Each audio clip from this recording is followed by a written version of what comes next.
graça é bastante para mim.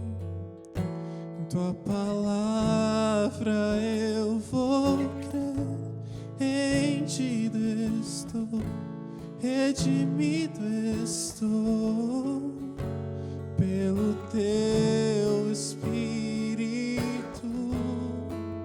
Eu me prostro aos teus pés, eu me prostro aos teus pés, e ali te adorarei.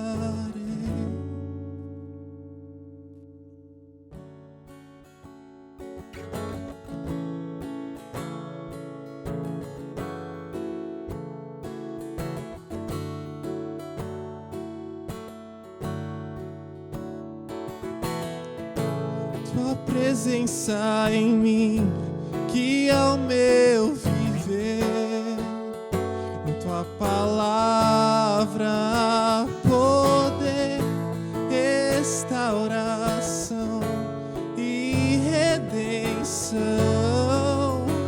Liberdade encontro em ti, e eu me prostro aos teus pés.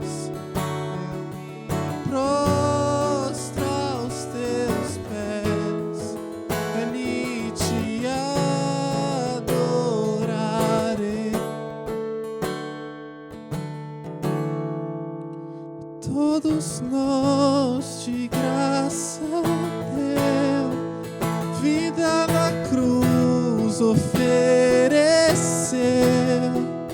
com grande amor me resgatou. Esse é o nosso Deus. Morte venceu e vivo estás, eterno louvor receberás. Servo e rei nos resgatou. Esse é o nosso Deus. Todos nós de graça deu, vida na cruz ofereceu, com grande amor me resgatou. Esse é o nosso Deus. Morte venceu e vivo estás, eterno louvor receberás. Servo e rei nos resgatou. Esse é o nosso Deus.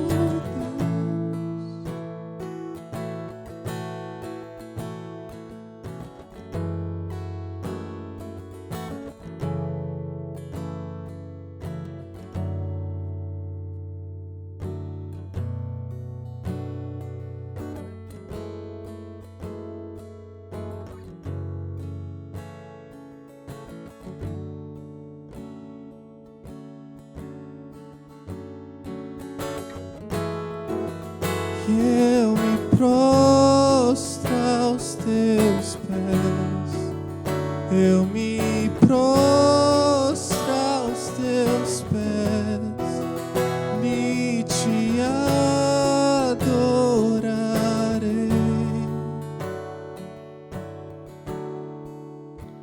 Todos nós de graça deu, vida na cruz ofereceu,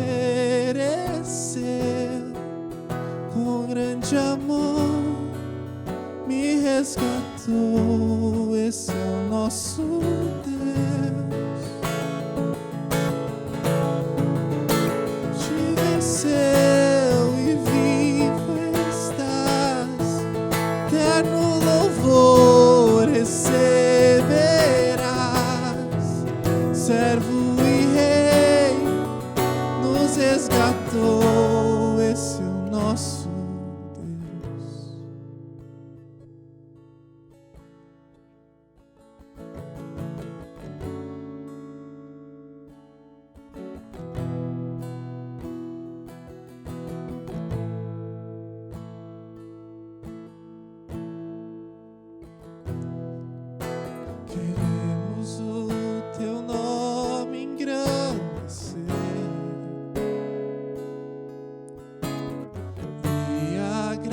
agradecer-te por tua obra em nossas vidas.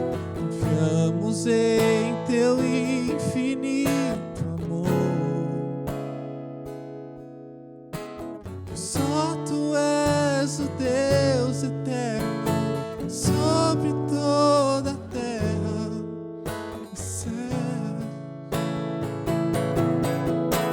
Queremos o teu nome engrandecer e agradecer-te por tua obra em nossas vidas. Confiamos em teu infinito amor. Pois só tu és o Deus eterno sobre toda a terra e céus.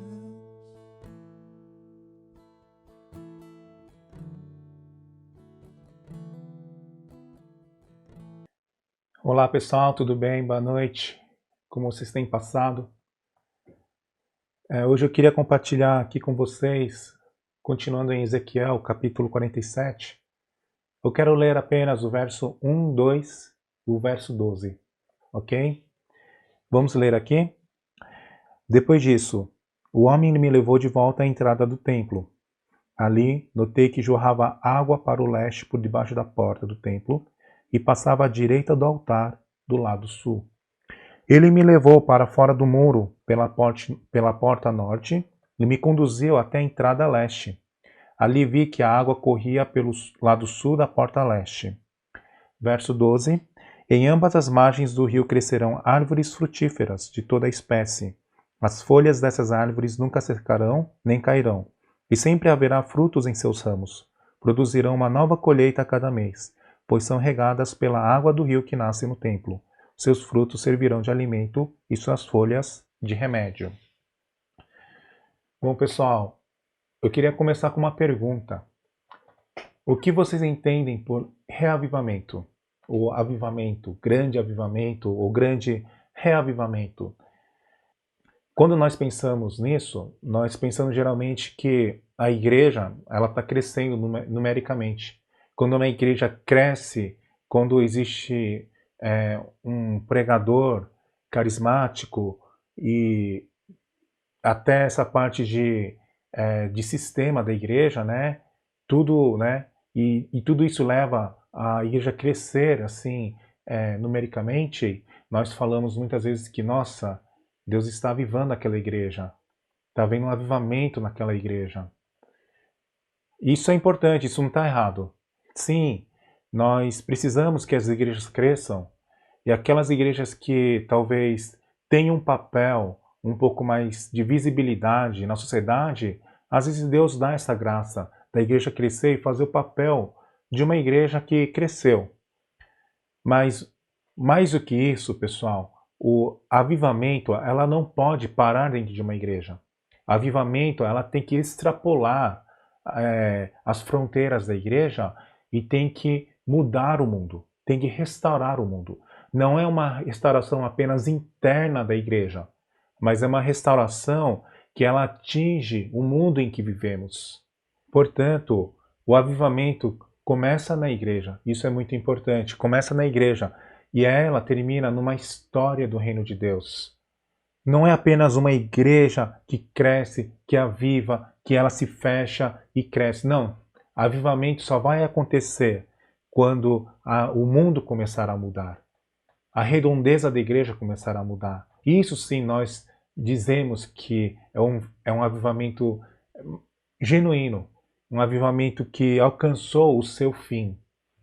É uma história do reino de Deus. Não é história da IMOSP. Não é história de uma placa de igreja. O avivamento ela começa na igreja e ela vai se dissipando dentro da história do reino de Deus, entre muitas igrejas que se avivam e se juntam e se torna essa história do reino de Deus. Por isso que o avivamento tem muito a ver com reforma, né? Porque só o mundo sendo restaurado, essa reforma ela é consequência.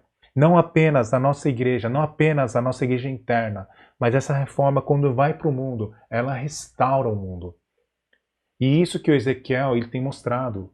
Essa água que flui do templo, ela vai pelos desertos e cai no Mar Morto, e o Mar Morto se torna o quê? Um lago onde peixes existem lá para os pescadores pescarem. Houve o quê? Uma reforma, houve uma restauração do mundo.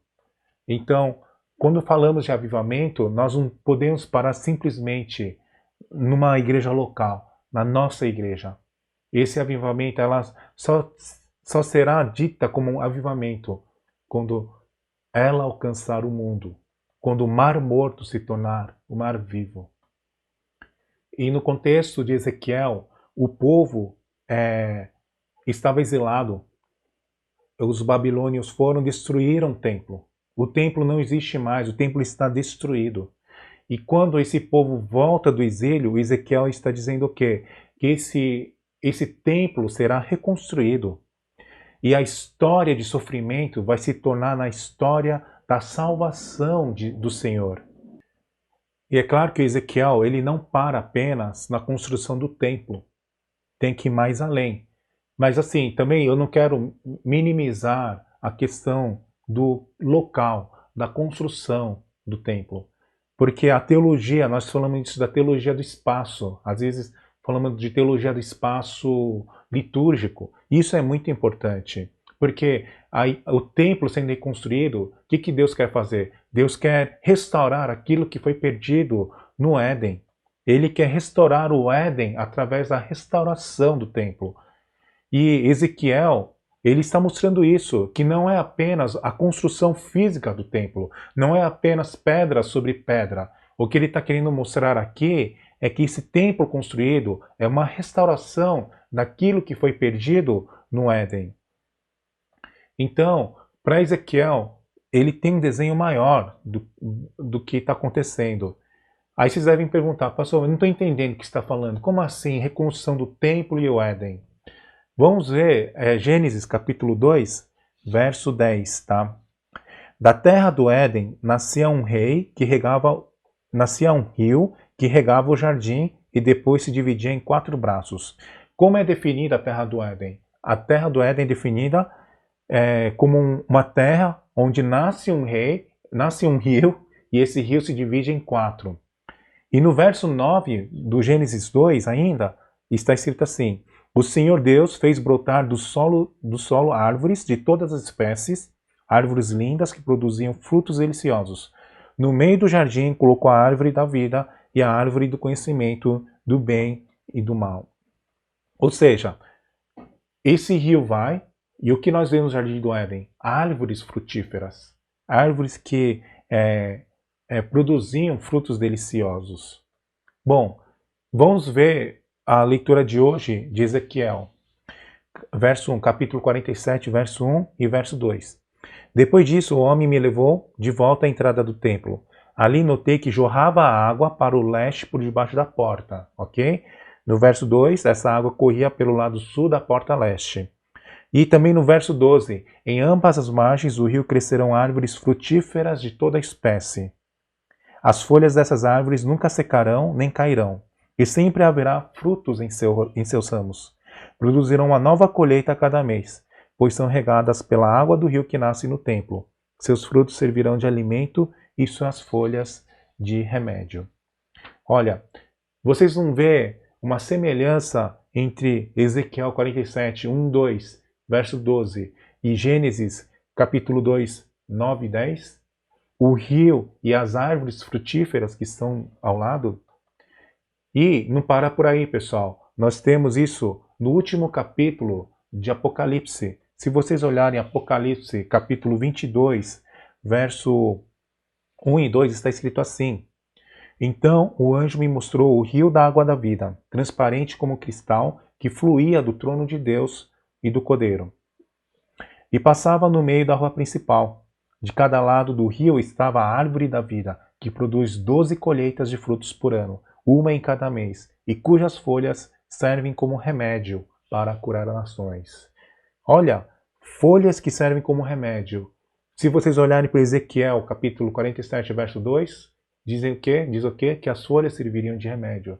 Olha, se vocês colocarem Gênesis capítulo 2, 9 e 10, Ezequiel 47, 1, 2, 12 e Apocalipse 22, 1, 2, se vocês colocarem um do lado do outro, vocês vão ver que existe uma semelhança. Esses três trechos, pessoal, elas se juntam como uma quebra-cabeça. Elas ligam aquilo. O que isso significa? Que Ezequiel não estava simplesmente falando de uma construção física do templo. O que ele está falando é que, com a construção, o que Deus quer fazer? Deus quer restaurar aquilo que foi perdido no Éden. Por isso que nós, quando olhamos para a igreja como uma construção, pessoal, nós temos que saber enxergar isso. Aqui, chamado a igreja, pessoal, ela é uma expressão do reino de Deus. Diria que é uma filial do reino de Deus. É isso que Deus quer restaurar, é isso que Ezequiel queria restaurar. Não apenas um lugar físico. Quando vocês voltarem a frequentar a igreja no seu construção como um prédio, nós temos que enxergar mais do que um prédio. Ali o reino de Deus está se expressando.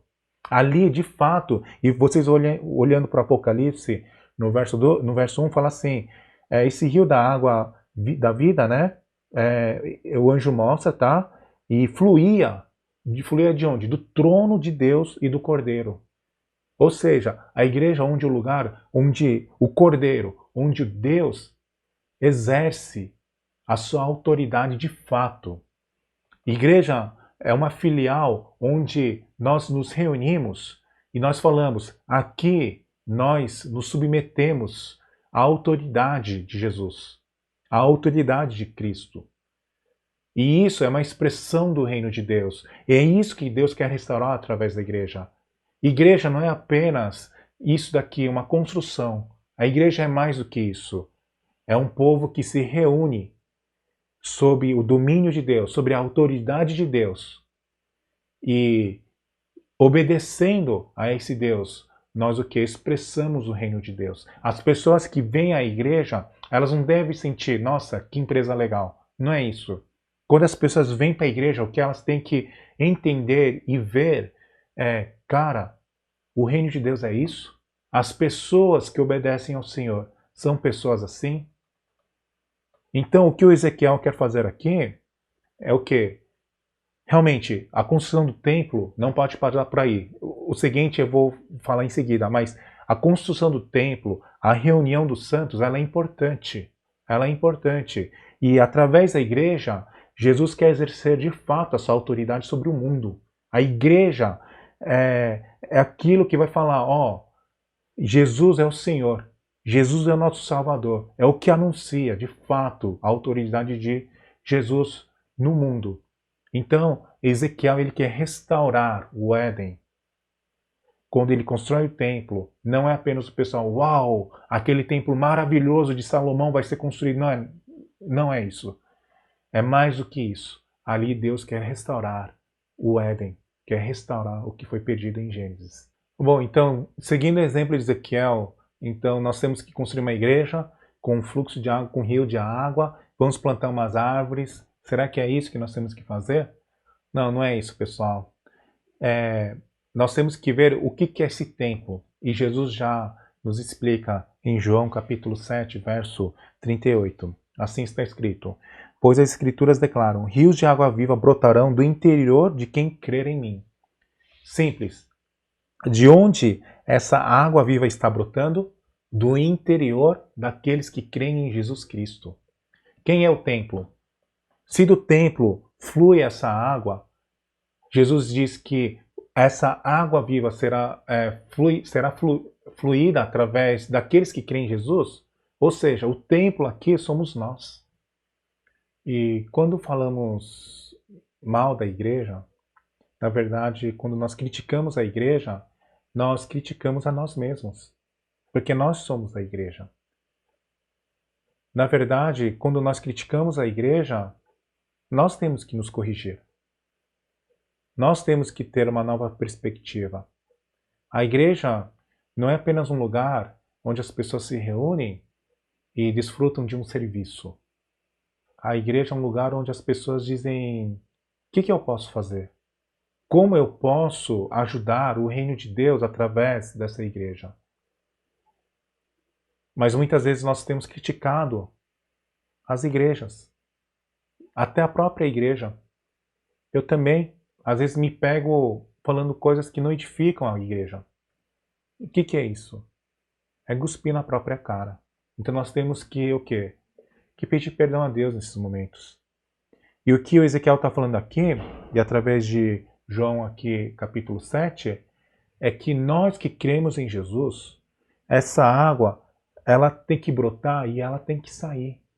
Ela tem que sair, ela não pode ficar parado. Então eu como templo, essa água tem que fluir de mim e ir para o mundo. E quando o mundo é restaurado, isso sim é um verdadeiro avivamento que está acontecendo em nossas vidas. Não é algo que eu seguro para mim.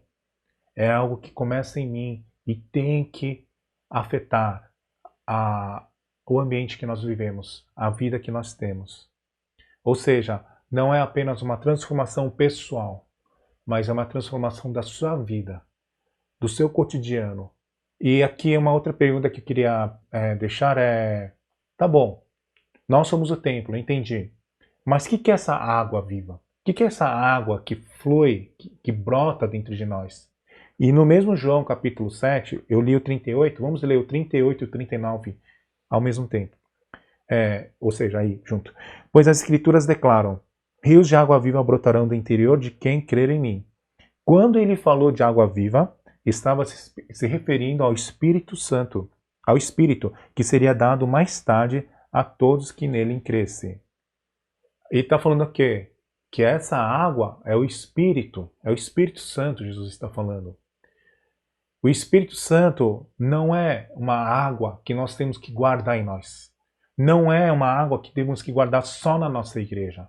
O Espírito Santo, ela brota dentro de nós e ela tem que transformar o mundo em que nós vivemos. Nós somos uma comunidade que existe para ajudar os outros, para servir o outro, que a vida do outro é importante para nós. Nós não podemos nos segurar. Mas o que nós vemos bastante hoje é que nós queremos o quê? Monopolizar o Espírito Santo. Cada um quer monopolizar. Eu tenho Espírito Santo, eu conheço o Espírito Santo e nós queremos monopolizar. Tem igrejas que monopolizam o Espírito Santo. Pessoal, o Espírito Santo não pode ser monopolizado. É o Espírito livre. Ela tem que brotar em nós e tem que alcançar os desertos, o Mar Morto e trazer restauração ao ambiente em que nós estamos. Isso é o verdadeiro avivamento. O Espírito Santo não é apenas aquele Espírito que nos traz experiência, que nos faz experimentar coisas. O Espírito Santo não pode terminar aí. Isso é só guardar para mim. Nós temos que fazer com que esse Espírito Santo brote em nós e consiga fluir aí nos desertos de nossas vidas. E aonde o Espírito Santo ela for, ela traz reforma, uma revolução. E aqui, pessoal, eu queria distinguir reforma e revolução. Quando acontece uma revolução, realmente ela muda com o nosso estilo de viver. Assim foi com a Revolução Industrial, assim foi com a Revolução Soviética, sei lá, de bolchevique, onde através da Revolução Industrial nós tivemos uma revolução econômica, talvez, e através dos bolcheviques uma revolução política, de como fazemos política também, afetou tudo isso. Mas uma revolução grande que trouxe aqui foi o Espírito Santo. Mas eu queria falar para vocês que nós cristãos, nós não fazemos revolução. Nós reformamos. Nós redimimos. Ou seja, revolução, ela soa muito com revolta. Realmente, você está indignado e você quer quebrar tudo e fazer algo tudo novo. Só que nós, como cristãos, nós fazemos reforma. É claro que a nossa reforma, ela parece ser uma revolução, mas é uma reforma. E a reforma, pessoal, o que é reforma? Qual a diferença da revolução e reforma? Reforma é voltar àquilo que era para ser. Reforma não é criar algo novo, revolucionário. Reforma é você voltar àquilo que era para ser. Então, por exemplo, 2000 anos atrás, o que aconteceu com a igreja primitiva? Quando o Espírito Santo veio, o que aconteceu? Homem e mulher, livres e escravos, judeus e gregos, todos se tornaram um, se tornaram irmãos e irmãs no mesmo Espírito. Isso aconteceu na igreja naquela época e isso foi revolucionário. Pessoas que vendiam tudo que tinham para ajudar o outro. Dono que foi atrás do escravo que fugiu, porque esse escravo não era apenas escravo, era irmão dele em Cristo. E pessoas que se odiavam iam para a igreja. Por quê? Porque ali Deus agia e eles voltavam a se amar. E nós vemos isso no livro de Atos, a ação do Espírito Santo. Isso parece revolucionário, pessoal, mas isso não foi uma revolução. Foi uma reforma, pessoal. Voltou aqui, porque Deus, desde a criação, e se vocês olharem até a lei de Moisés, quando ele fala do órfão, viúva, né, estrangeiro, tudo aquilo já estava dito pela lei. E quando Deus criou o mundo, não criou um mundo separado. Então, o que acontece com a ação do Espírito Santo é uma reforma, é voltar àquilo que era para ser. E olha que engraçado, a gente fala de reforma protestante. Ou seja, aquilo que aconteceu 2000 anos atrás começou a deturpar com o tempo. E o que aconteceu? Não foi uma revolução, parece que foi uma revolução. Ao olhar você fala assim, cara, a reforma foi uma revolução, né? Mudou, mas o que aconteceu realmente ali na reforma é voltar à palavra de Deus, é voltar ao início. Quando o Espírito Santo age em nossas vidas, quando ela vai, ela reforma, ela traz transformação ao local onde nós estamos. Por isso que, primeiro, quando nós reconstruímos o templo que nós somos e essa água flui, você tem que ver se o Espírito Santo está agindo em você. Nós temos que voltar, nós não podemos olhar para a igreja, para nossas vidas e falar assim, não, quero fazer algo novo, quero revolucionar a minha vida. Não, é reformar, é voltar, é relembrar o seu primeiro amor. Como está a sua oração? Não é fazer uma oração nova em outros, não. É voltar à oração simples. É você lembrar daquele dia que você encontrou Jesus Cristo. Como está seu culto, a sua adoração do dia a dia? É voltar. Nós nos perdemos. Nós aceitamos Jesus, começamos a vida cristã e parece que muitas coisas foram colocadas. E sabe o que significa a reforma? Quando o Espírito Santo age, é nós voltarmos àquilo que era. E não criar algo novo. É voltar à palavra de Deus. E esse Espírito Santo, ela tem que começar em nossas vidas, tem que transformar nossas vidas. E ela, por onde que ela vai? É trazer transformação. É transformar o mar morto num lago onde há peixes. Onde esse rio passando, crescem árvores que dão frutos e as folhas servem de remédio. Olha que coisa mais linda. Por isso o Espírito Santo, ela junta o templo e o mar morto. Quem vai transformar o mar morto? Quem vai transformar o deserto é o Espírito Santo. Esse rio que flui dentro de nós. Ela começa em nós e ela vai pelo mundo. Mas nós temos que estar lá. Essa água tem que fluir e não posso guardar para mim mesmo. Essa água tem que sair de mim e começar a abençoar, a restaurar a situação, as pessoas que estão ao nosso redor. Então, o templo não apenas restaura aquilo que foi perdido no Éden. O templo faz fluir essa água. Nós somos o templo e essa água traz restauração por onde passar. Isso sim é o verdadeiro avivamento. Avivamento não é simplesmente fazer campanhas, fazer um grande culto. Não. Isso sim é necessário. Mas mais do que isso, tudo isso só será um avivamento quando sair de nós, quando essa água ela sai da igreja e começa a restaurar o deserto e o mar morto. E nós como jovens, eu queria pedir para que nós sonhássemos com isso.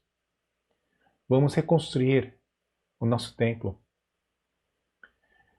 E simplesmente não apenas reconstruir, mas para que essa água que brota em nós, essa água viva, ela possa fluir e alcançar o deserto e o Mar Morto. E pessoal, essa água que sai do templo, ela é um fluxo de água.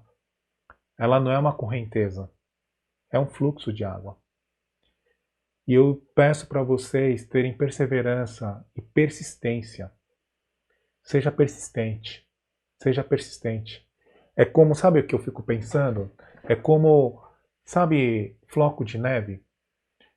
O floco de neve, você pega, você vê assim, ela derrete rapidinho na palma da sua mão. Mas vocês sabem que os avalanches é o quê? É um aglomerado de floco de neves. Imagina numa montanha que vai acontecer avalanche, aquele último floquinho que cai ali. E ela provoca o avalanche. Porque uma hora a avalanche acontece. Uma hora as neves que estão no telhado, elas caem. Um floco não é nada. Mas quando os flocos se juntam, e vai ter um momento na minha vida, na vida de vocês, com perseverança e persistência, que esse último floco vai cair e a avalanche vai acontecer. Pessoal, nessa corona, não perca as esperanças. Não perca as esperanças. Seja persistente. Ouça o que o Espírito está falando para você. Volte ao lugar da oração. Volte à palavra. Não tente revolucionar a sua vida com coisas novas. Isso em relação a Deus. Deus nos convida para que nós voltemos à palavra. Nós voltemos àquilo que era para ser. Relembra do seu primeiro amor com Jesus. Naquela noite que você falou, Jesus, eu aceito você como meu Senhor e Salvador. Lembra daquela noite. Lembra do como aquilo tocou seu coração. Nós temos que voltar. Então, nessa coronavírus, pessoal, espero que aconteça esse avivamento. Esse avivamento. Que você possa reconstruir seu templo. Que o Éden seja restaurado. Que você possa voltar ao que tinha que ser. E que esse fluir de água não fique preso a nós. Que nós não vamos monopolizar a água aqui. Nós vamos fazer fluir essa água. E que a cada dia essa identidade seja firmada em nós como igreja. Então é isso, pessoal. Tenha uma boa semana aí. Que Deus abençoe. Tá? Que sejamos realmente essas pessoas, templos ambulantes, que fazem fluir essa água da vida de cada um de vocês para os desertos e para o Mar Morto. Vamos orar. Senhor Deus, muito obrigado, Pai. Pai, que o Senhor esteja nesses momentos e cada dia que passa, esses momentos têm sido mais difíceis e parece que as coisas ainda se tornarão mais difíceis. Segura nossos jovens, dá persistência, dá perseverança, dá esperança, Senhor, a eles. Senhor, para que cada um realmente nesse tempo de corona possa restaurar o tempo, possa restaurar a própria vida, principalmente essa vida de comunhão contigo, Pai. Que o Teu Espírito, Senhor, traga uma reforma em nossas vidas. E que essa água, Senhor, não pare em nós, mas que ela possa fluir, Senhor, pelos desertos e pelo Mar Morto, Pai. E que nós possamos ser esses agentes do Teu reino.